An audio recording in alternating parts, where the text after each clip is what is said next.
नमस्कार मंडळी. तर मंडळी, मी आज तुम्हाला सांगणार आहे एक आयुष्याबद्दल. एक आयुष्य आपलं म्हणजे काय असतं हे तुम्हाला मी सांगणार आहे आज. तर आमच्या शेजारी काल एक घटना घडली.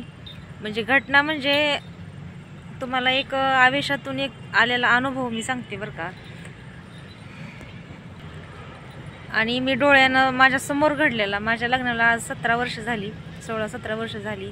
तेव्हापासून आमच्या शेजारी एक जण शुगरचं पेशंट होतं आणि दोघंच नवरा बायको दोघंच राहायचे इथं. आणि त्यांचा मुलगा आहे ना, तो पुण्याला मुंबईला असायचा सर्व्हिसला. तर तुम्हाला सांगते, ती पेशंट एवढं म्हणजे ती बाबा, आम्ही त्यांना बाबाच म्हणायचो.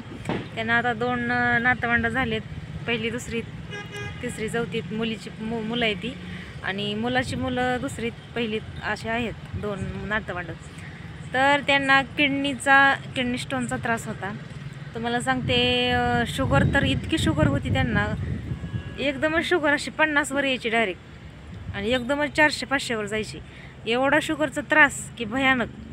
तरीसुद्धा बिचाऱ्याने एवढं म्हणजे कस्ता खाऊन खाऊन खाऊन आयुष्याचं झुंज म्हणतात ना आपण, एक आयुष्याची झुंज, अशी झुंजत जवळजवळ 40 वर्ष झालं. अक्षरशः 2-2 इंजेक्शन ते घ्यायचे हातात, पायात. तर ती आपल्याला जर एका दिवशी एक जर इंजेक्शन करायचं म्हणलं तर किती काटा येतो अंगावर सांगा बरं. आणि ती रोज 2 शुगरची इंजेक्शन घ्यायची. आता तर त्यांना परवा ती एक्सपायर झाली. तर 17 गोळ्या दिल्या होत्या डॉक्टरांनी दिवसात, एका टायमाला 17 गोळ्या, आणि सकाळी 17 आणि संध्याकाळी 17 गोळ्या. म्हणजे डॉक्टर पण म्हणले की यांच्या शरीरामध्ये पूर्णपणे औषध झालं आहे, त्याचा औषधाचा काही त्यांच्या शरीरावर परिणाम होत नाही. तर तुम्हाला सांगायचं एवढंच आहे, त्यांनी 1 गुंठाही त्यांना रान नव्हतं इथं. पोरगा शिकवला, पोरगी शिकवली, पुरीचं लग्न झालं, पोरगी पण मुंबईला गेली, मुलाचं लग्न झालं, मुलगा पण मुंबईला गेला, 2-2 नातवंड झाली मुलाला मुलीला. पण शेवटी झुंज नवरा बायकोनी एवढं लोकांची रान ते असं बटाईनं म्हणजे निम्यानं करायचे वाट्यावर. त्यात ती गहू, ज्वारी, बाजरी काय असेल ती करायचे, त्याच्यावरती अशी गुरं पाळायचे. परत ती असं कामाला जायच्या त्या काकी. तर बघा, त्यांनी असं करत करत संसाराचा गाडा इथपर्यंत वडत आणला. आणि खरं सांगू का, आयुष्य जगायला पैसा लागतो असं नाही हो. लाखांनी पैसा दवाखान्यात घालवला, पण शेवटी आजारानं पुढं घालूनच नेलं बरं का त्यांना. तर असं असतं बघा संसाराचा गाडा. म्हणून तुम्ही कधीच मनात असं जर आपल्याला वाईट विचार जर आले तर आजूबाजूला तुम्ही लक्ष करा की आपल्या मागं किती पेशंट आहेत, आपल्या पुढं किती लोक असे आपल्यापेक्षा त्रासात आहेत. तुम्ही एवढं बघा ध्यानात आणा, आणि खरंच त्यांचा आदर्श घ्यावा असं मला वाटायचं. की आपण एवढं धंदाकट असून सुद्धा आपण इतकं टेन्शन आहे आपल्याला, म्हणजे सुखी समाधानानं अर्धी खातोय आपण ना, खातोय अर्धी भाकरी, त्यात समाधान मानायचं. पण मी खरं सांगू का तुम्हाला, मला एवढं त्यांच्याकडे बघितलं ना की वाटायचं मी बरी आहे.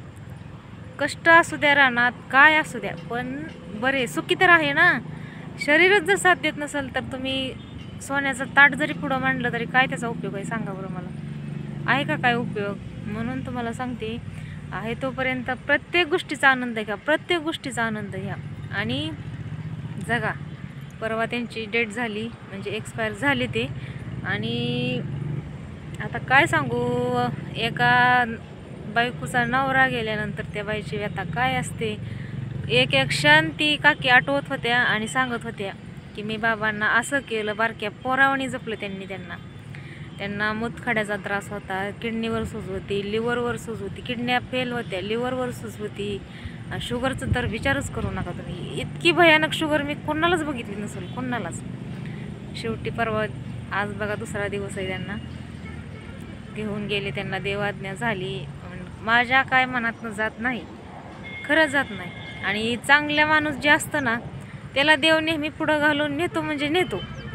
हे 100% खरं आहे बघा, खात्रीच आहे माझी. तर देव त्यांना नेणार म्हणजे नेणार. आणि वाईट जे असतात ना, म्हणजे मी म्हणत नाही की बाबा वाईटना पण घेऊन जावं, पण त्यातली सांगते एक भाग.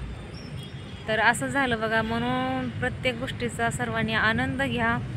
मी तर त्यांच्याकडं बघून मी लय समाधानी असं मला वाटायचं, कारण का त्यांना लाखावर दवाखाना केला पण शेवटी आजार घेऊन गेला. त्याच्यापेक्षा माझ्या मैत्रिणींनो, आणि माझे भाऊ दादा बहीण जे कोणी असताल ते व्हिडिओ बघत असाल, आपण खरंच सुखी आयुष्य जगलं पाहिजे. पैसा हा माणसाच्या आयुष्यात असावा, पण कामापुरता असावा.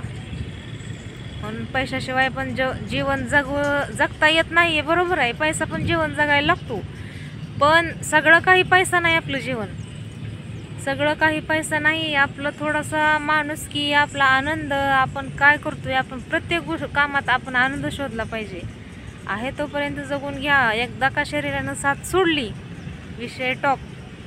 परत ती किती जरी तुम्ही काय जरी केलं तरी ते शरीर आपल्याला परत एकदा साथ नाही दिलं ना, लय अवघड आहे बघा. तर चला, मला तुम्हाला 2 गोष्टी सांगाव्या वाटल्या. आमच्या शेजारी असं घडलं काल, म्हणून तुम्हाला सांगितलं. त्यांच्यापेक्षा थोरले भाऊ त्यांचे चांगले आहेत अजून. बघा मग, ते धाकटे होते तरी सुद्धा त्यांना असं झालं.